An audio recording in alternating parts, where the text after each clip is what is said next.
আসসালামু আলাইকুম প্রিয় দর্শক, চ্যানেল আই সংবাদে এখন স্টুডিও থেকে আপনাদের শুভেচ্ছা সহ স্বাগত জানাচ্ছি। আর সংবাদের পুরোটা জুড়েই আপনাদের সঙ্গে থাকবো আমি সাইদুর রহমান। আশা করছি আপনারা আমাদের সঙ্গে থাকবেন। এখন সবার আগে শুনুন যথারীতি fresh full cream milk powder সংবাদ শিরোনাম। একদিনে রেকর্ড ৩,০০০-এরও বেশি শনাক্ত, সর্বোচ্চ ৪৫ জনের মৃত্যু, বাসায় অক্সিজেন সহ চিকিৎসা সামগ্রী মজুত না করার পরামর্শ। আবারও করতালিতে সম্মুখ সারির করোনা যোদ্ধাদের প্রতি সম্মান প্রদর্শন। ১৬ জুন আরও একবার ১ মিনিটের অবিরাম করতালি। জাতীয় সংসদের বাজেট অধিবেশন শুরু আগামীকাল। বাজেটে বরাদ্দ যাই থাকুক, কৃষকের প্রয়োজনে সব ধরনের সহযোগিতার আশ্বাস। সমুদ্র সম্পদ রক্ষায় আইনের কঠোর প্রয়োগের উপর গুরুত্ব। বিশ্ব সমুদ্র দিবস উপলক্ষে IUCN এবং ওয়ার্ল্ড ফিশের অনলাইন সংলাপ। এবং Incepta hats off to the ফ্রন্টলাইনার্সে রয়েছে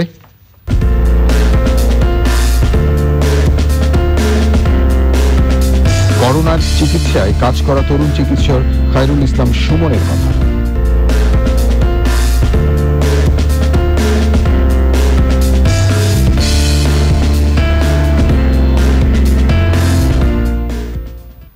প্রিয় দর্শক, এছাড়াও নিটোল টাটা বিশেষ সংবাদে থাকছে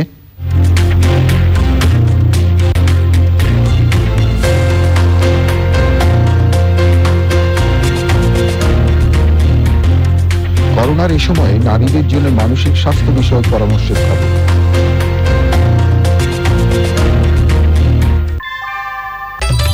ঘরের চালের স্থায়ী সমাধান আনোয়ার সিমেন্ট শীট, সব সিজনেই ফিট। ধন্যবাদ প্রিয় দর্শক আমাদের সাথে যোগ দেওয়ার জন্য। এতক্ষণ সংবাদ শিরোনাম শুনলেন, চলুন যাওয়া যাক পুরো খবরে।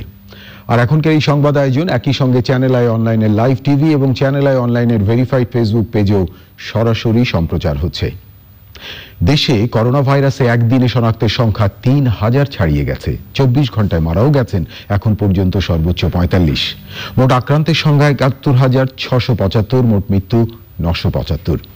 স্বাস্থ্য বুলেটিনে নিয়মিত তথ্য জানানোর পাশাপাশি অক্সিজেন সহ চিকিৎসা সামগ্রী বাসায় কিনে মজুদ না করার পরামর্শ দেওয়া হয়েছে। দেখুন চকর মালিথার রিপোর্টটি। করোনা ভাইরাসে আক্রান্ত গুরুতর রোগীদের চিকিৎসায় প্রয়োজনের শীর্ষে অক্সিজেন। কিন্তু অক্সিজেন প্রয়োজন এমন রোগীদের চিকিৎসা হবে হাসপাতালে। তারপরও মুড়িমুড়কির মতো অনেকে অক্সিজেন সিলিন্ডার কিনে বাসায় মজুত করছেন। এর নেতিবাচক প্রভাব পড়ছে বাজারে। একদিকে দাম বেড়ে গেছে কয়েক গুণ, অন্যদিকে প্রয়োজনে অক্সিজেন না পাওয়ার আশঙ্কা। দিনের স্বাস্থ্য বুলেটিনের শুরুতেই তাই এ বিষয়ে সতর্ক করে পরামর্শ দেওয়া হয়েছে। কোভিড-১৯ চিকিৎসায় অক্সিজেন খুবই গুরুত্বপূর্ণ, কিন্তু বর্তমানে পরিলক্ষিত হচ্ছে যে অনেকেই বাসায় অক্সিজেন সিলিন্ডার কিনে রাখছেন কোভিড-১৯ চিকিৎসায় ব্যবহার করার জন্য, যা অনভিপ্রেত বা ঠিক নয়। কারণ অক্সিজেন থেরাপি একটি কারিগরি বিষয়। দক্ষ চিকিৎসক ব্যতীত অন্য কেউ অক্সিজেন রোগীকে প্রয়োগ করলে তা রোগীর জন্য ক্ষতির কারণ হতে পারে। তাছাড়া কোভিড-১৯ চিকিৎসার অনেক ক্ষেত্রে হাই ফ্লো অক্সিজেন দিতে হয়, যা বাসায় দেওয়া সম্ভব নয়। তাই জনসাধারণের নিকট অনুরোধ, আপনারা অযথা বাসায় অক্সিজেন সিলিন্ডার কিনে মজুত করবেন না। জানানো হয় ২৪ ঘন্টায় 4টি হটলাইনে কলের সংখ্যা ১,৬৯,৬৩৭। বুলেটিনে নমুনা সংগ্রহের তথ্য না জানানো হলেও পরীক্ষা হয়েছে এ যাবৎকালের সর্বোচ্চ ১৪,৬৬৪। শনাক্ত হয়েছেন এখন পর্যন্ত সবচেয়ে বেশি ৩,১৭১ জন। পরীক্ষা অনুপাতে শনাক্তের হার অবশ্য অন্য দিনের মতোই ২১.৬২%। তবে একদিনে মারা গেছেন সর্বোচ্চ ৪৫ জন, সুস্থ ৭৭৭। দেশে এখন পর্যন্ত করোনায় আক্রান্তের সংখ্যা ৭১,৬৭৫। চিকিৎসা নিচ্ছেন ৫৫,৩৬৪ জন। মোট সুস্থ ১৫,৩৩৬, মোট মৃত্যু ৯৭৫। কোয়ারেন্টাইনে ৫৬,৬৩৮ এবং আইসোলেশনে ৭,৮৯৩ জন। ২৪ ঘন্টায় যা পরীক্ষা হয়েছে তাতে শনাক্ত হয়েছে ৩,১৭১ জন। ২৪ ঘন্টায় মৃত্যুবরণ করেছেন ৪৫ জন এবং এ পর্যন্ত ৯৭৫ জন। ব্যক্তি এবং প্রাতিষ্ঠানিক পর্যায়ে করোনা মোকাবেলায় স্বাস্থ্য অধিদপ্তরের দিক নির্দেশনা অনুসরণ করার আহ্বান জানানো হয় বুলেটিনে। চকর মালিথা, চ্যানেল আই, ঢাকা। প্রিয় দর্শক, এবারে স্বাস্থ্য বুলেটিনের বিশ্লেষণ। দিনের বুলেটিন এবং সর্বশেষ পরিস্থিতি বিশ্লেষণ করে চ্যানেল আয়ের মাধ্যমে বাংলাদেশের করোনা মোকাবেলায় কিছু পরামর্শ দিয়েছেন বিশ্ব স্বাস্থ্য সংস্থার সাবেক উপদেষ্টা, ভারতের পশ্চিমবঙ্গের প্রবীণ সংক্রামক ব্যাধি বিশেষজ্ঞ প্রফেসর ডাক্তার অমিতাভ নন্দী, যিনি এর আগে কালাজ্বর এবং আর্সেনিক নিয়ে বিশ্ব স্বাস্থ্য সংস্থার পরামর্শক হিসেবে বাংলাদেশে কাজ করেছেন। আজ বিশ্বব্যাপী কোভিড-19 প্রকোপে বাংলাদেশ আক্রান্ত। প্রায় 16 কোটি মানুষের এই দেশে এখনো পর্যন্ত 70,000-এর কাছাকাছি মানুষ এই রোগের আক্রান্ত। লকডাউন উঠে গেছে, আক্রান্তের সংখ্যা প্রতিদিনই লাফিয়ে লাফিয়ে বেড়ে চলেছে। এই ক্রমবর্ধমান সংক্রমণের পেছনে সাধারণত যে কটি কারণের কথা আমরা ভাবি সেগুলি হলো: 1, উপসর্গহীন সংক্রমণ ও তার প্রসারের অস্তিত্বকে গুরুত্ব সহকারে চিহ্নিত না করতে পারা, শত্রু ভাইরাসকে যথাযথ গুরুত্ব না দেওয়া, ছোট করে দেখা এবং বিদ্রূপ করা। 2, সামাজিক বিধিনিষেধ উপেক্ষা করে অবাধে মেলামেশা এবং যাতায়াত করা। 3, অপর্যাপ্ত ও শুধুমাত্র উপসর্গ ভিত্তিক টেস্টের ব্যবস্থা। 4, বারবার করে সামাজিক স্তরে মাস সার্ভে না করতে পারা।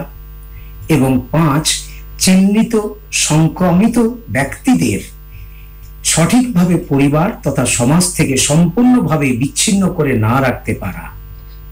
এখন এই অবস্থাকে যদি শোধরাতে হয়, এখান থেকে যদি বেরিয়ে আসতে হয়, তাহলে আমাদের কি করতে হবে? 1, কোভিড কন্ট্রোলের কাজে সম্পূর্ণ পুরো সমাজকে তার যথাযথ অংশীদারিত্ব ও দায়িত্বের কথা বুঝিয়ে দিতে হবে। তাদের কাছে এবং পাশে নিয়ে চলতে হবে, তাদের ছেড়ে বাইরে রেখে নয়। 2, চিহ্নিত রোগীদের হসপিটালাইজ ট্রিটমেন্ট করতে হবে। 3, উপসর্গহীন সংক্রমণকে গুরুত্ব সহকারে ধরতে চেষ্টা করা এবং তার বিরুদ্ধে যথাযথ ব্যবস্থা নেওয়া। এবং পরিশেষে RT-PCR এর পাশাপাশি অ্যান্টিবডি ও অ্যান্টিজেন ভিত্তিক র্যাপিড টেস্টের মাধ্যমে সামাজিক স্তরে কমিউনিটি সার্ভে ও রেগুলার মনিটরিং করে চলা। কথা বলছিলেন পশ্চিমবঙ্গের ডাক্তার অমিতাভ নন্দী। আজ রাত 12টার পর থেকে ঢাকা উত্তর সিটি কর্পোরেশনের পূর্ব রাজাবাজার এলাকা লকডাউন করা হবে।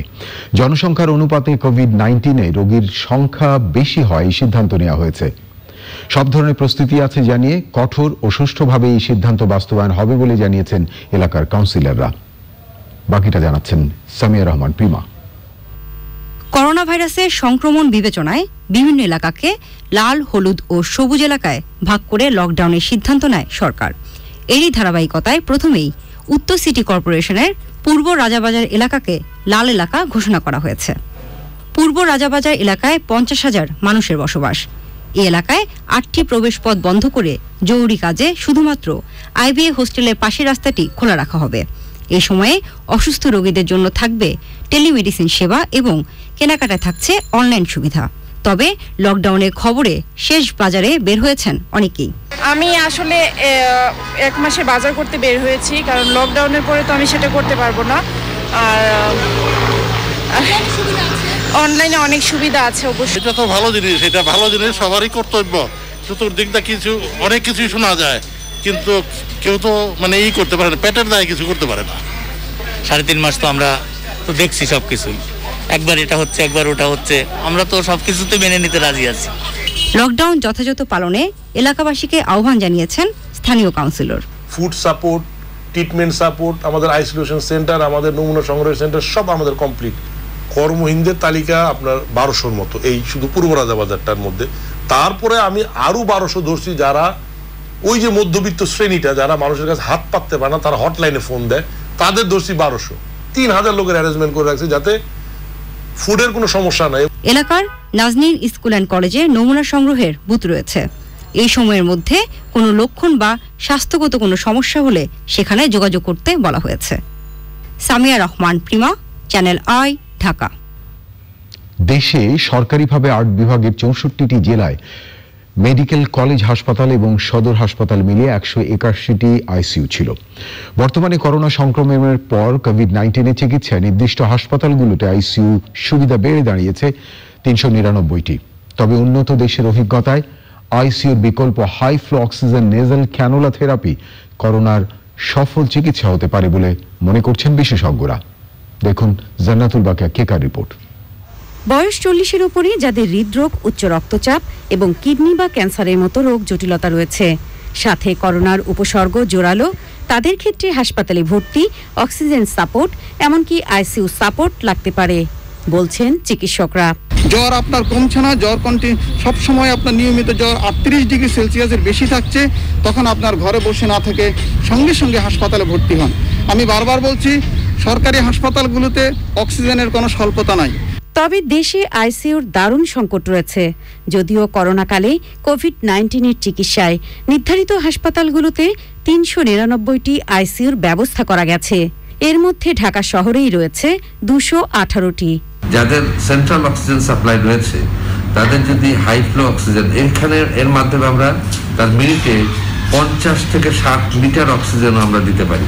অর্থাৎ যে মানুষদের ফুসফুস প্রায় একেবারে অকার্যকর, যাদের শরীরে অক্সিজেনের পরিবর্তে কার্বন ডাই অক্সাইডের মাত্রা বেড়ে গেছে, তাদের ভেন্টিলেটরে না দিয়ে আমরা যদি হাই ফ্লো নেজাল ক্যানুলা দিয়ে অক্সিজেন দেই, তাহলে এই মানুষগুলোকে আমরা বাঁচাতে সক্ষম হব এবং তাদেরকে ইনটিউবেশনে যেতে হবে না। বলা হয়, করোনাতে আক্রান্তদের মধ্যে 20% অবস্থা জটিল হতে পারে। এর মধ্যে আইসিইউ সাপোর্ট লাগতে পারে মাত্র 5%। আর আমেরিকা, ইউরোপের অভিজ্ঞতায় দেখা গেছে আইসিইউতে নেওয়া রোগীদের মৃত্যু হার 89 থেকে 91%। এ অবস্থায় করোনায় জটিল রোগীদের high flow oxygen nasal cannula support দিয়ে আইসিইউর বিকল্প চিকিৎসায় ভালো সুফল মিলেছে।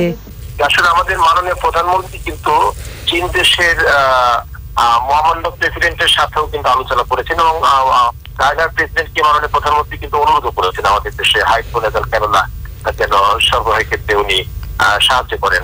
এবং সেইভাবে মাননীয় মহামান্য প্রেসিডেন্ট চায়নার উনি কিন্তু সম্মতি দিয়েছেন এবং সেইভাবে আমাদের এগুলো আনার জন্য কিন্তু একটা প্রক্রিয়া চলছে। উন্নত দেশের এই অভিজ্ঞতার ভিত্তিতে প্রধানমন্ত্রী শেখ হাসিনা দেশে সম্প্রতি নেজাল ক্যানুলা চীন থেকে আনার অনুমোদন দিয়েছেন। বিশেষজ্ঞ চিকিৎসকরা বলছেন, আইসিইউর সংকটের বাস্তবতায় বিকল্প ও সফল চিকিৎসা হিসেবে হাইফ্লো অক্সিজেন নেজাল ক্যানুলার ব্যবহার হতে পারে, যা করোনা আক্রান্ত জটিল 5 থেকে 10% রোগীর মৃত্যুহার কমাবে বলেও আশাবাদী চিকিৎসকরা। জান্নাতুল বাকিয়া কেকা, চ্যানেল আই, ঢাকা। 1 মিনিটের অবিরাম করতালি কর্মসূচির মাধ্যমে করোনার বিরুদ্ধে লড়াইয়ে সম্মুখ সারির যোদ্ধাদের সম্মান জানানো হয়েছে। করোনা ভাইরাসের সৃষ্ট সংকটময় সময়ে জীবন বাজি রেখে কাজ করা ডাক্তার, নার্স, স্বাস্থ্যকর্মী, আইনশৃঙ্খলা বাহিনী, প্রশাসন ও সাংবাদিক সহ সবার প্রতি করতালির মাধ্যমে কৃতজ্ঞতা জানিয়েছে দেশবাসী। 16 জুন বিকেল 4টায় আরও একবার এই 1 মিনিটের অবিরাম করতালি কর্মসূচি পালন করা হবে। বাকিটা দেখুন শমিক আহমেদের রিপোর্টে। বাঙালি সশস্ত্র মুক্তিযুদ্ধে স্বাধীনতা ছিনিয়ে আনা জাতি বৈশ্বিক মহামারী করোনা ভাইরাসের সংকটময় সময়েও নিজ নিজ অবস্থান থেকে লড়াই করছে সামনে থেকে। করোনা ভাইরাসের সংক্রমণ রোধে জীবন বিপন্ন করে সেবা দেওয়া ডাক্তার, নার্স, স্বাস্থ্যকর্মী, প্রশাসন, আইনশৃঙ্খলা রক্ষাকারী বাহিনী, সেনাবাহিনী ও সাংবাদিক সহ নানা পেশাজীবীদের সম্মানে অনেকের মতো রাজধানীর শান্তিনগরের ইস্টার্ন পয়েন্টের বাসিন্দাদের 1 মিনিটের অবিরাম করতালি কর্মসূচি পালন। দেশের মানুষের পক্ষ থেকে যে সম্মান জানানো হচ্ছে চ্যানেল আইকে, সেজন্য অনেক ধন্যবাদ। আর সবাইকে বলবো যে আপনারা সাবধানে থাকবেন, ঘরে থাকবেন, যাতে আমরাও ঠিকভাবে কাজ করতে পারি, সবাইকে সেবা করতে পারি। সবাই যদি আমরা এভাবে ওদের এনকারেজ করি, জীবনে যুদ্ধ করছে, আমার মনে হয় তারা তাদের কাজটাকে আরও সুন্দরভাবে করতে পারবে, আরও তারা শক্তিশালীভাবে। সকলেই সম্মুখ সারিতে আসুক, সকলেই সাহস রাখুক। আমরা ঘরে বন্দী আছি, কিন্তু আমাদের সন্তানেরা সামনে যুদ্ধ করছেন, তারা সবাই সম্মুখ মুক্তিযোদ্ধা। তাদের সম্মানের জন্য আমরা আজকে এইখানে সমবেত হয়েছি। সম্মুখ যোদ্ধা, তাদের প্রতি শ্রদ্ধা। সম্মুখ যুদ্ধের যারা সৈনিক, তাদেরকে সম্বর্ধনা দেওয়ার জন্য, তাদেরকে উৎসাহ দেওয়ার জন্য। আমরাও জানি মানুষকে সম্মান জানাতে আমরাই বাংলাদেশ। এই প্রতিপাদ্যে প্রতি মঙ্গলবার বিকেল ঠিক 4টায় করতালি কর্মসূচি পালনের উদ্যোগ নিয়েছে প্রকৃতি ও জীবন ফাউন্ডেশন, মতিঝিল সরকারি স্কুলের প্রাক্তন শিক্ষার্থী এবং একদল ফেসবুক ব্যবহারকারী। ডাক্তার, নার্স, কর্মকর্তা, কর্মচারী হাসপাতালে আমাদের সেবা দিয়ে যাচ্ছেন। পাশাপাশি সশস্ত্র বাহিনীর লোক, পুলিশ, র্যাব, বিজেপি, আনসার এবং মিডিয়া কর্মীরা সবাই মিলে কিন্তু নীরবে কাজ করে যাচ্ছেন। অনেকেই নানাভাবে এই করোনা ভাইরাস থেকে আমাদের রক্ষা করার জন্য কাজ করে যাচ্ছেন, যাদের প্রতি আমাদের এই শ্রদ্ধা ও ভালোবাসা। অনেকে এর মাঝে হারিয়ে গেছেন এই কাজ করতে গিয়ে, তাদের প্রতি আমাদের অসীম কৃতজ্ঞতা বোধ। এবং আমরা আগামী মঙ্গলবার 16ই জুন আবারও বিকেল 4টায় এই করতালির মাধ্যমে তাদের প্রতি শ্রদ্ধা নিবেদন করব। রাজধানী ও আশপাশের এলাকা থেকেও 1 মিনিটের অবিরাম করতালিতে শ্রদ্ধা জানান করোনার বিরুদ্ধে লড়াইয়ে সম্মুখ সারির যোদ্ধাদের। জেলায় জেলায় করতালি কর্মসূচি পালিত হয়েছে। খুলনায় 1 মিনিটের অবিরাম করতালিতে অংশ নেন শ্রমিকরা। গাইবান্ধায় বিভিন্ন পেশাজীবীরা অংশ নেন করতালি কর্মসূচিতে। নওগাঁয় ঘরে অবস্থান করেও করতালির মাধ্যমে সম্মুখ সারির করোনা যোদ্ধাদের শ্রদ্ধা জানিয়েছে শিক্ষার্থীরা। রাজশাহী মহানগরীতে বেলা 4টায় করতালি কর্মসূচিতে অংশ নেন মুক্তিযোদ্ধা, সাংবাদিক, ডাক্তার, শিক্ষক, ব্যবসায়ী সহ বিভিন্ন পেশাজীবী সংগঠনের প্রতিনিধিরা। দেশে দেশে প্রবাসী বাংলাদেশিরা অংশ নেন সম্মুখ সারির করোনা যোদ্ধাদের উজ্জীবিত করার কর্মসূচিতে। জার্মানিতে প্রবাসী বাংলাদেশিরাও অংশ নেন 1 মিনিটের অবিরাম করতালির 5ম আয়োজনে। জীবনের রিস্ক নিয়ে এই সময় আমাদেরকে যে সেবা দিচ্ছেন, এই জন্য তাদেরকে আমার শুধু জার্মানি থেকে স্যালুট জানাচ্ছি। যারা মৃত্যুবরণ করেছে তাদেরকে আমি জানাচ্ছি আন্তরিকভাবে আমার অন্তর থেকে ধন্যবাদ। যারা আমাদেরকে সেবা দিয়েছে এবং অনেক সাহসের সাথে কাজ করেছে, তাদের আমি অভিনন্দন জানাই। অস্ট্রেলিয়ার সিডনিতে নিজ নিজ অবস্থান থেকে শ্রদ্ধাঞ্জলি জানিয়েছে প্রবাসীরা। Soumik Ahmed, channel I. প্রিয় দর্শক, এবারে প্রাক বাজেট প্রসঙ্গ।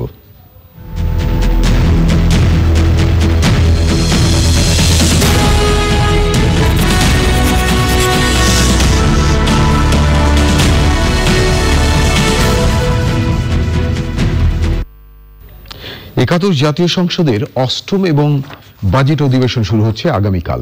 করোনা ভাইরাসের কারণে এবারের অধিবেশন হতে যাচ্ছে বাজেট অধিবেশনের ইতিহাসে সবচেয়ে সংক্ষিপ্ত। শুধু কোরাম পূরণ হয় এমন সংখ্যক সংসদ সদস্যকে উপস্থিত থাকতে অনুরোধ জানানো হয়েছে। যারা উপস্থিত থাকছেন প্রত্যেকেই করোনা পরীক্ষা করতে হচ্ছে। দেখুন নীলাদ্রি শেখরের রিপোর্ট। করোনা ভাইরাস সংক্রমণের ভয়াবহতার কারণে অধিবেশন আয়োজনে বিশেষ ব্যবস্থা নিতে হয়েছে জাতীয় সংসদকে। বাজেট অধিবেশন ঘিরে সংসদে থাকে উৎসব মুখরতা ও বর্ণিল আয়োজন।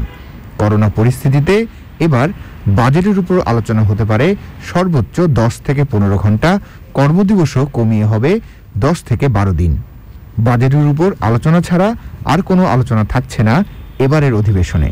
আমাদের সংসদের অত্যাবশ্যকীয় কর্মকর্তা কর্মচারী যাদের প্রয়োজন আছে সংসদ কার্যে, তাদেরকে আমরা ইতিমধ্যে করোনা পরীক্ষা সম্পন্ন করেছি এবং আমরা প্রতিদিন 80 থেকে 90 জন মাননীয় সংসদ সদস্য যাতে উপস্থিত হয়, আমরা সেইভাবে ভাগ করে নিয়ে আমরা সব মাননীয় সংসদ সদস্যদের আমন্ত্রণ জানাবো এবং 30শে জুন বাজেট পাস হবে এবং এই বাজেটের উপরে যারা আলোচনা করবেন আমরা আগে থেকে তাদেরকে জানিয়ে দেব এবং আমাদের সামাজিক দূরত্ব বজায় রেখে আমরা এই অধিবেশন পরিচালনা করব।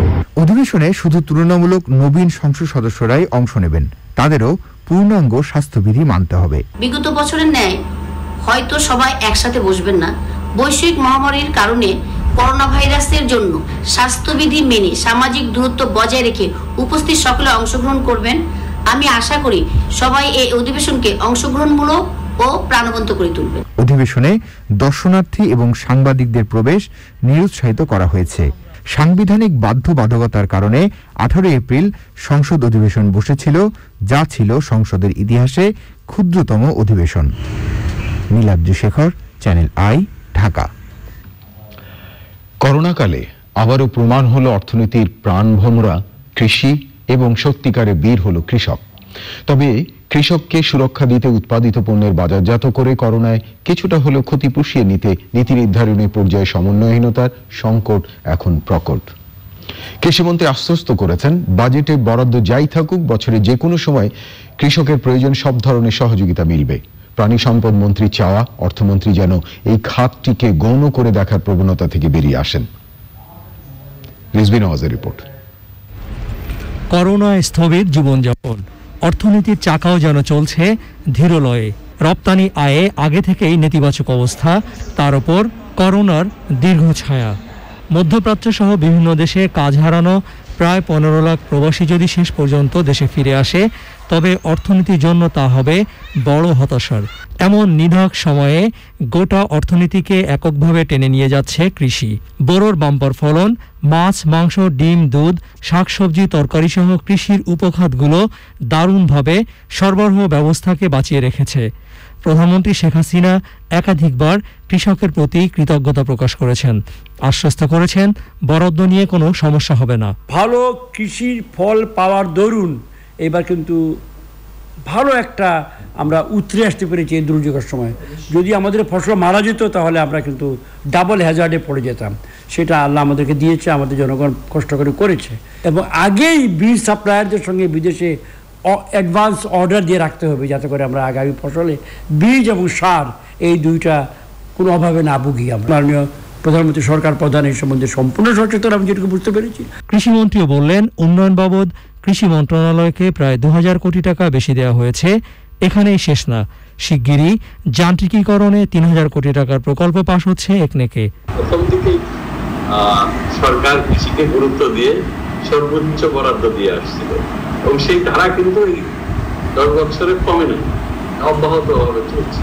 এই বছরের বাজেটে কৃষিক্ষেত্রে 8% বেশি বরাদ্দ দেওয়া হয়েছে। আরো 2-1টি প্রজেক্ট আমাদেরকে বলা হয়েছে নেওয়ার জন্য, সেই প্রজেক্টগুলো আমরা গ্রহণ করলে এটি আরো বাড়বে। মানে আপনি জানেন যে যদি এদিকে বাজেট অনুমোদন হয়, এই অনুমোদনের দিন পরিকল্পনা মন্ত্রী যে এখানে বলে যে কৃষির এরপরেও প্রকল্প আনলে সেগুলো উন্নয়ন প্রকল্পে সম্পৃক্ত করা হবে, বরাদ্দ দেওয়া হবে। কৃষি উন্নয়ন কর্মী শাইখ সিরাজের পরামর্শ, যন্ত্রের সাথে জোর দেওয়া দরকার কৃষি উৎপাদন এবং বিপণনে তথ্য প্রযুক্তির ব্যবহার বাড়ানোর। যান্ত্রিকীকরণ থেকে আমাকে উত্তরণ ঘটাতে হবে এগ্রিকালচার ডিজিটাইজেশন, অর্থাৎ ডিজিটাল এগ্রিকালচারের দিকে যেতে হবে। IoT, internet of things, AI, artificial intelligence, এগুলোকে কৃষির সাথে ব্যবহার না করলে আমি পিছিয়ে যাব। কারণ প্রযুক্তি যেগুলি এসছে চাষবাসে, সেই প্রযুক্তিগুলো গোটাটাই কিন্তু এই ডিজিটাল প্রযুক্তিকে, ডিজিটাল ডিভাইসকে নিয়ে প্রযুক্তিগুলো এসছে। কোভিড-19 কালীন সময়ে অনেক তরুণ প্রজন্ম বেকার হয়ে যাচ্ছে। তাদের এই মেধা, তাদের এই শিক্ষা দীক্ষাগুলোকে আমরা এগ্রিকালচার এখানে যুক্ত করতে পারি। যুক্ত করলে আমার এগ্রিকালচার নতুন একটা ফোর্থ রেভলিউশন, ইন্ডাস্ট্রিয়াল রেভলিউশন যেটা আমরা বলি, সেটা হওয়ার একটা সম্ভাবনা আছে। বাজেটের ভেতরে এই বিষয়গুলো সুনির্দিষ্ট হলে আসা দরকার বলে আমি মনে করি। উন্নয়ন বাজেটে বরাদ্দ নিয়ে হতাশা আছে প্রাণী সম্পদ মন্ত্রীর। করোনা এবং আমপানে ভয়াবহ ক্ষতির মুখোমুখি হয়েছি আমরা। সে কারণে আমিষ জাতীয় পুষ্টি এবং খাবারের চাহিদা মেটাতে হলো এই খাতকে যদি স্বাবলম্বী করা না হয়, তাহলে সেটা কিন্তু আমাদের জন্য বড় ধরনের একটি চ্যালেঞ্জ আকারে দাঁড়াবে। এজন্য আমি আশা করছি যে এই খাতকে গৌণ না ভেবে অনেক খাতের চেয়ে এই খাতকে প্রাধান্য দিতে হবে। চলতি অর্থ বছরে প্রাণী সম্পদ মন্ত্রণালয়কে উন্নয়ন বাবদ দেওয়া হয়েছিল 1635 কোটি টাকা। আগামী বাজেটে দেওয়া হয়েছে 1611 কোটি টাকা। অথচ দুধ বাদে মাছ, মাংস, ডিম সহ প্রাণীজ আমিষে স্বয়ংসম্পূর্ণ হওয়ার পথে বাংলাদেশ। Rizvi Nawaz, channel I, Dhaka. প্রিয় দর্শক, এবারে অন্যান্য সংবাদ। সমুদ্র সম্পদ রক্ষায় শুধু আলোচনা নয়, আইনের কঠোর প্রয়োগ, যথাযথ ব্যবস্থাপনা এবং পর্যবেক্ষণ প্রয়োজন বলে মনে করেন গবেষক ও বিশেষজ্ঞরা। বিশ্ব সমুদ্র দিবস উপলক্ষে IUCN ও ওয়ার্ল্ড ফিশের যৌথ উদ্যোগে আয়োজিত অনলাইন আলোচনায় বক্তারা বলেন, করোনা পরিস্থিতি থেকে শিক্ষা নিয়ে প্রকৃতি এবং পরিবেশ রক্ষায় সবাইকে উদ্যোগী হতে হবে। আফরোজা হাসির রিপোর্টে বিস্তারিত। সমুদ্র অর্থনীতির এক অপার সম্ভাবনা, কিন্তু এ সম্ভাবনার যথাযথ ব্যবহার নিশ্চিত না করে মানবসৃষ্ট নানা কারণে সমুদ্রের অভ্যন্তরীণ ও সমুদ্র সংলগ্ন এলাকার জীববৈচিত্র্য আজ হুমকি হুমকির মুখে। তাই উদ্ভাবনী কর্ম উদ্যোগের মাধ্যমে দীর্ঘমেয়াদে সমুদ্র সম্পদ সংরক্ষণ করা প্রয়োজন বলে মনে করছেন গবেষক ও বিশেষজ্ঞরা। সে লক্ষ্যে বিশ্ব সমুদ্র দিবসে এবছরের প্রতিপাদ্য টেকসই সমুদ্রের জন্য উদ্ভাবন।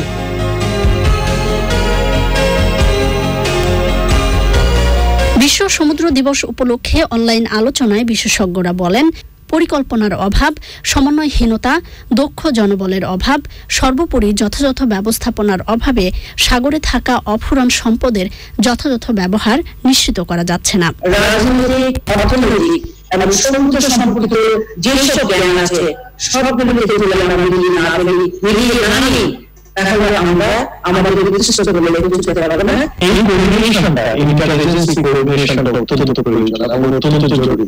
আমার মনে হয় এখানে আমাদের কোঅর্ডিনেশনের ক্ষেত্রে আমরা যদি আরো আমাদের পারস্পরিক সম্পর্ক এবং সৌহার্দ্য বাড়াতে পারি তাহলে এখানে কাজ করা সম্ভব। এই সাগরের বিষয়ে আমাদের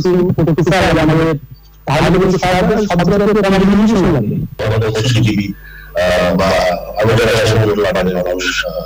যাদের সহযোগিতা সম্ভাবনা এই বিষয়টা আমাদের করা দরকার। It's time to come together to be empathetic, as we heard already, and to really think before we rush back into business as usual scenario and make some very clear changes, many of which have been discussed here, very interesting ideas. বক্তারা বলেন, সমুদ্র রক্ষায় সরকারের পাশাপাশি বেসরকারি ও private সেক্টরগুলোকে এগিয়ে আসতে হবে।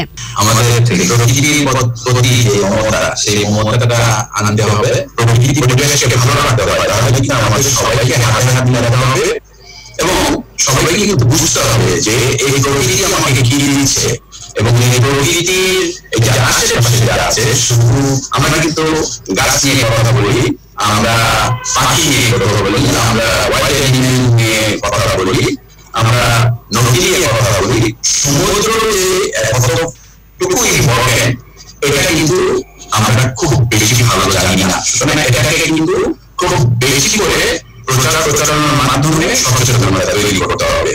আর সচেতনতার বিকল্প নেই, পাশাপাশি আইনের প্রয়োগ। তো এই জায়গায় আমি বলবো আমাদের সচেতনতা বাড়াতে হবে, ভালোবাসা বাড়াতে হবে এবং আইনের প্রয়োগ করতে হবে।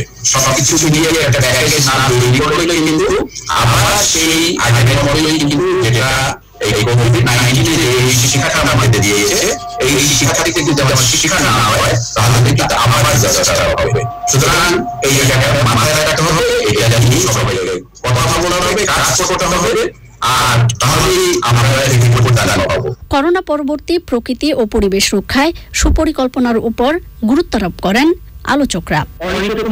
আফরোজা হাসি, চ্যানেল আই, ঢাকা।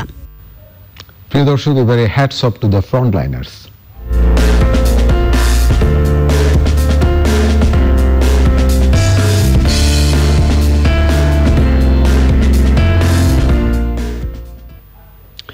দিন যতই যাচ্ছে হাসপাতালগুলোতে ততই করোনা আক্রান্ত রোগী বাড়ছে। তাদের চিকিৎসা দিতে হিমশিম খাচ্ছেন চিকিৎসকরা। এর মাঝে জীবনের ঝুঁকি নিয়ে হাসপাতালগুলোতে কাজ করে যাচ্ছেন একজন তরুণ চিকিৎসক।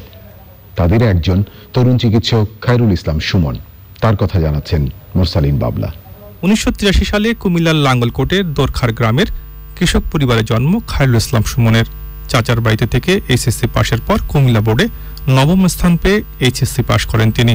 ভর্তি হন স্যার সলিমুল্লাহ মেডিকেল কলেজে। দারুণ মেধাবী এই শিক্ষার্থী এফসিপিএস পরীক্ষায় স্বর্ণপদক অর্জন করেন। দেশে করোনা পরিস্থিতির অবনতি ঘটলে মার্চে ঢাকা মেডিকেলের করোনা ইউনিটে যোগ দেন তিনি। ঢাকা মেডিকেল কলেজে অথবা আমাদের বিভিন্ন সরকারি হাসপাতাল বা বেসরকারি হাসপাতালে রোগী ভর্তি হয়। আমাদের মূল উদ্দেশ্য হচ্ছে রোগীর এই অক্সিজেন ঘাটতিটা পূরণ করা, এবং সেই জন্য অক্সিজেনটা প্রথম দিকে যদি মাইল্ড কেস হয় আমরা অল্প অক্সিজেন দিই, বেশি কেস হলে আমরা মাস্ক উইথ রিজার্ভার দিয়ে অক্সিজেন দিই, এর চেয়ে বেশি খারাপ হলে আইসিইউ ভেন্টিলেশন করা লাগে। আমরা মূলত ঢাকা মেডিকেল কলেজে ওয়ার্ডে অক্সিজেন দিচ্ছি। আরেকটা হচ্ছে এই রোগের প্রধান কমপ্লিকেশন হচ্ছে রক্তকে ঘন করে ফেলে। সহজ ভাষা বললে আমরা যেটা বলি রক্তকে ঘন করে অ্যাম্বুলিজম করে। ধর হার্টের রগগুলো ব্লক করে দিচ্ছে, ব্রেনের রগগুলো ব্লক করে দিচ্ছে, ফুসফুসের রগগুলো ব্লক করে দিচ্ছে। ওই ব্লকটা যেন না হয় আমরা রক্তকে পাতলা করার জন্য একটা ইনজেকশন দিই। ডাক্তার সুমনের স্ত্রী নিজেও একজন গাইনি চিকিৎসক। ঘরে 3 শিশু সন্তান ছাড়াও রয়েছেন বৃদ্ধা মা। পরিবারকে সুরক্ষা দিতে বাড়িতে না থেকে একটি আবাসিক হোটেলে দিন কাটাচ্ছেন এই চিকিৎসক। কারণ আমি জানি যে আমার চেয়ে আমার মায়ের রিস্ক বেশি, আমার চেয়ে আমার বাচ্চার রিস্ক বেশি, কিন্তু তারপরেও আমার মা কখনো না করে না, কিন্তু আবার এটাও বলে সাবধানে কাজ করার জন্য। হসপিটালে কাজ করি মূলত একটা দেশের প্রতি দায়বদ্ধতা, আর হচ্ছে নিজের প্রফেশনের প্রতি। যেহেতু আমি এই কাজটা শিখেছি, আমি ডাক্তার হয়েছি, ডাক্তার হয়তো আমি অন্য প্রফেশনে যাওয়াটা আমার জন্য, আমি ইচ্ছে করলে এখন পালিয়ে থাকতে পারি, অথবা আমি অ্যাভয়েড করতে পারি, আমি মিথ্যা বলতে পারি যে আমার ডায়াবেটিস আছে, আমার অ্যাজমা আছে, আমি করতে পারি, কিন্তু নিজের বিবেকের কাছে সারা জীবন তো দগ্ধ হব। করোনা যুদ্ধে এই সম্মুখ সারে যোদ্ধাকে আমরা স্যালুট জানাই। Hats up to the frontliners. Morsalin Babla, channel I, Dhaka. প্রিয় দর্শক, Incepta hats off to the ফ্রন্ট লাইনার্সে দেখলেন মোরসালিন বাবলার রিপোর্টটি। এবারে গার্ডিয়ান লাইফ ইন্স্যুরেন্স করোনা সর্বশেষ।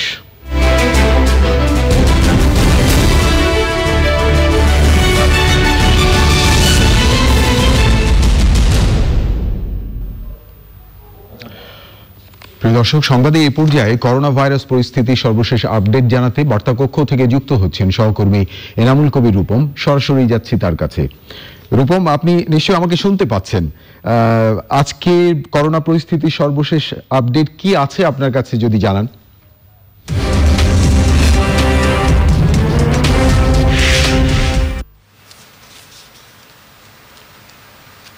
করোনা ভাইরাসে আক্রান্ত হয়ে শ্যামলীর বাংলাদেশ স্পেশালাইজড হসপিটালে চিকিৎসাধীন আছেন সাবেক স্বাস্থ্যমন্ত্রী, বাংলাদেশ আওয়ামী লীগের সভাপতি মণ্ডলীর সদস্য, 14 দলের মুখপাত্র মোহাম্মদ নাসিম। তার শারীরিক অবস্থা অপরিবর্তিত থাকার কথা চিকিৎসকরা জানিয়েছেন। বাংলাদেশ স্পেশালাইজড হসপিটালে ভর্তির পর থেকে 8 দিন থেকে তাকে চিকিৎসা দেওয়া হচ্ছে। ভর্তি হওয়ার পর তার করোনা পরীক্ষায় পজিটিভ আসে। চিকিৎসা চলার সময় তার মস্তিষ্কে রক্তক্ষরণ হয়। এরপর অস্ত্রোপচারের পর চিকিৎসকরা তাকে 72 ঘন্টার নিবিড় পর্যবেক্ষণে রাখেন। সে সময় যে নমুনা সংগ্রহ করা হয়েছিল সেই নমুনার ফলাফলও ইতিমধ্যে হাসপাতালে এসেছে। বাংলাদেশ স্পেশালাইজড হসপিটালের ডাইরেক্টর এবং সিইও আল ইমরান চৌধুরী জানিয়েছেন যে তার করোনা নেগেটিভ রিপোর্ট এসেছে। তাকে তারপরেও চিকিৎসকরা সিদ্ধান্ত নিয়েছেন যে তাকে আবারও তারা 72 ঘন্টার পর্যবেক্ষণে রাখবেন। সে অনুযায়ী তাকে এখন আইসিইউতে রেখে চিকিৎসা দেওয়া হচ্ছে।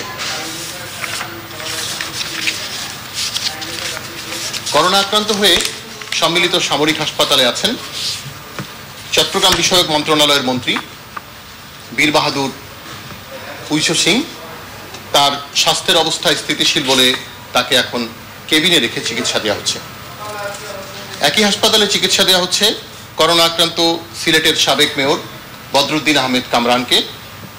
তাকেও নিবিড় পর্যবেক্ষণ আইসিইউতে রাখা হয়েছে। সর্বশেষ খবর যে তাকে প্লাজমা থেরাপি দেওয়ার প্রস্তুতি চলছে।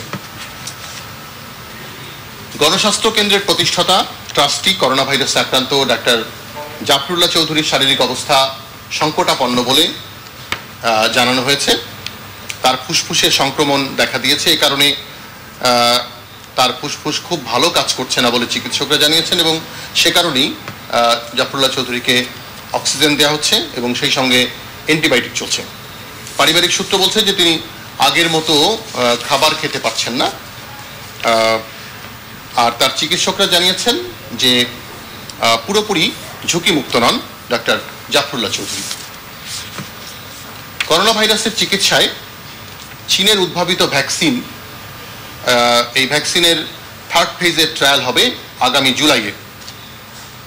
আর সেই ট্রায়ালে বাংলাদেশ সম্পৃক্ত হবে চীনের সাথে। আজকে চীনের বিশেষজ্ঞ যে দলটি চীন থেকে ঢাকা এসেছে তাদের সাথে বৈঠক হয়েছে স্বাস্থ্য অধিদপ্তরের কর্মকর্তাদের। স্বাস্থ্য অধিদপ্তরের মহাপরিচালক ছাড়াও এই আলোচনায়, এই সভায় ছিলেন জাতীয় করোনা প্রতিরোধে গঠিত যে জাতীয় টাস্কফোর্স তার সদস্যরা, এবং সেখানেই তারা সিদ্ধান্ত নিয়েছেন যে চীনা ভ্যাকসিনের 3rd ফেজ ট্রায়াল হবে এবং তাতে বাংলাদেশের চিকিৎসকরাও, বিশেষজ্ঞরাও অংশ নেবেন। এই ছিল বার্তা কক্ষ থেকে সর্বশেষ। শুভম, আপনাকে অনেক ধন্যবাদ বার্তা কক্ষ থেকে সরাসরি যোগ দিয়ে আমাদেরকে করোনা পরিস্থিতির সর্বশেষ আপডেট জানার জন্য। আপনি নিরাপদে থাকবেন। আমার হাতে আরো খবর আছে প্রিয় দর্শক, দেখতে থাকুন চ্যানেল আই সংবাদ। এবারে অশোক লেল্যান্ড ইফাদ অটোস বিরতি, আর বিরতির পর যা দেখতে পাবেন। লকডাউনের মাধ্যমে করোনা ভাইরাসে 30 লাখ মৃত্যু থেকে রক্ষা পেল ইউরোপ। 150 বছরের মধ্যে বিশ্বব্যাপী সবচেয়ে ভয়াবহ অর্থনৈতিক মন্দা। বিরতির পর ফিরে এলাম। ধন্যবাদ প্রিয় দর্শক আবারও চ্যানেল আই সংবাদে যোগ দেওয়ার জন্য। এবারে সামিট আন্তর্জাতিক সংবাদ।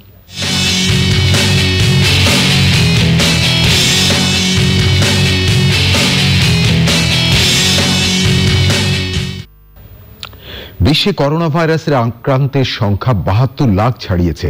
মৃত্যুবরণ করেছেন 4,09,000-এর বেশি মানুষ। সুস্থ হয়ে বাড়ি ফিরেছেন 35 লাখের বেশি মানুষ। রাশিয়ায় 24 ঘন্টায় প্রায় 10,000 মানুষ আক্রান্ত হয়েছে।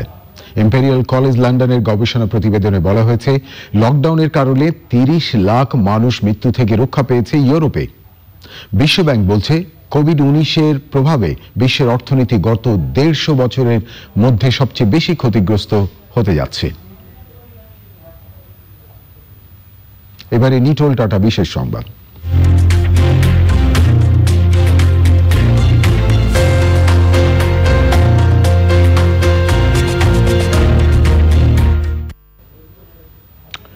করোনা পরিস্থিতিতেই মানসিক স্বাস্থ্য নিয়ে চ্যানেল আইয়ের ধারাবাহিক পরামর্শে আজ থাকতে নারীদের কথা। এই সময় তাদের মানসিক স্বাস্থ্য নিয়ে কথা বলেছেন ঢাকা শিশু হাসপাতালের সাইকোলজিস্ট ও সাইকোথেরাপিস্ট ফায়েজা আহমেদ। এই বৈশ্বিক মহামারীর সময় যেটা হয়েছে, একজন নারীকে আরো এক্সট্রা কিছু দায়িত্ব নিয়ে তার কাজগুলো করতে হচ্ছে, যেমন তার কর্মস্থলের কাজগুলো ঘরে থেকে করতে হচ্ছে, অথবা কোনো কোনো প্রফেশনের মানুষ আছেন যাদেরকে আসলে বাইরে যেও কাজ করতে হচ্ছে। এবং একই সাথে যেহেতু তার ডোমেস্টিক হেল্পের জন্য কেউ অ্যাভেলেবেল নেই, সংসারের এক্সট্রা দায়িত্বগুলো তাকে পালন করতে হবে। যখন আমরা সার্বক্ষণিক মানসিক দুশ্চিন্তার মধ্যে দিয়ে যাই, তখন যেটা হয় যে আমার যে ফাংশনাল ক্যাপাসিটি, একজন মানুষ যে পরিমাণে তার কর্মক্ষমতা নিয়ে কাজ করে সেটা কিন্তু ধীরে ধীরে হারাতে থাকে। তার মধ্যে ইরিটেবিলিটি চলে আসে, সে অল্পতেই বিরক্ত হয়ে যায়, তার ঘুমের সমস্যা হতে থাকে। তখন সে ঘরে বসে কি করে মানসিক যত্ন নেবে? সেক্ষেত্রে আমি জাস্ট বলবো যে সে যদি লক্ষ্য করে বা তার পরিবারের সদস্যরাও যদি লক্ষ্য করে যে সে অন্য দিনের তুলনায় আজকে বেশি ডিস্টার্ব হয়ে আছে, তাহলে তার জন্য একটা বিশ্রামের সুযোগ করে দেয়া, তাকে একটা ব্রেক দেয়া। তার পছন্দের কাজ, হয়তো তার পছন্দের উপন্যাসটা নিয়ে সে হয়তো খানিকক্ষণ বসে পড়তে পারে, তার পছন্দের গানগুলো সে হয়তো শুনতে পারে। এবং একই সাথে এর বাইরেও তার পছন্দের যে মানুষ আছে বা যাদের সাথে তার কথা বলতে ভালো লাগে, তাদের সাথেও খানিকটা সে কথা বলে নিজেকে হালকা করে নিতে পারে। ফায়েজা আহমেদ ঢাকা শিশু হাসপাতালের সাইকোলজিস্ট কথা বলছিলেন। এবারে কৃষি সংবাদ।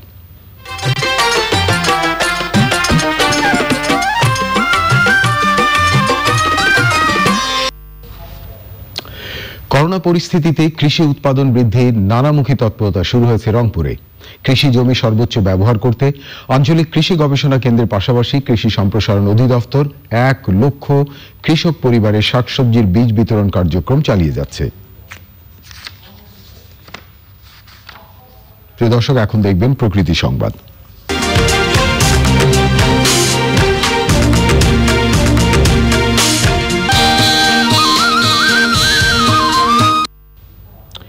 বর্ষা মৌসুমকে সামনে রেখে পাহাড় ধসে প্রাণহানি এবং ক্ষয়ক্ষতি রোধে আগাম প্রস্তুতি শুরু করেছে রাঙ্গামাটি জেলা প্রশাসন। পাহাড়ের ঝুঁকিপূর্ণ এলাকা চিহ্নিত করে বসবাসকারীদের বর্ষায় নিরাপদ আশ্রয় সরে যাওয়ার নির্দেশনা দেওয়া হয়েছে। এবারে পপুলার লাইফ ইন্স্যুরেন্স বাণিজ্য সংবাদ।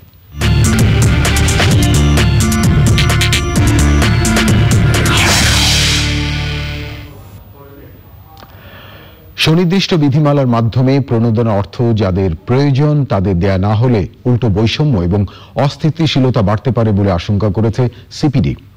আলোচনায় বলা হয়, ঋণ খেলাপিদের প্রতি সরকারের ইচ্ছাকৃত নীরবতায় প্রণোদনার টাকাও আত্মসাতের সম্ভাবনা তৈরি করে। দর্শক থাকুন চ্যানেল আইর সঙ্গে, ফিরছে একটু পরে আরো খবর নিয়ে। আবারও অশোক লেল্যান্ড ইফাদ অটোস বিরতি, আর বিরতির পর যা দেখতে পাবেন। করোনায় ক্ষতিগ্রস্তদের পাশে জাতীয় ক্রিকেট দল। বিসিবির 350 কর্মচারীকে সহায়তা দিচ্ছে টিম টাইগার। যে সৌন্দর্য সুরক্ষাও দেয় তা থেকে দূরে থাকা নতুন লাক্স জীবাণু দূর করতে সাহায্য করে।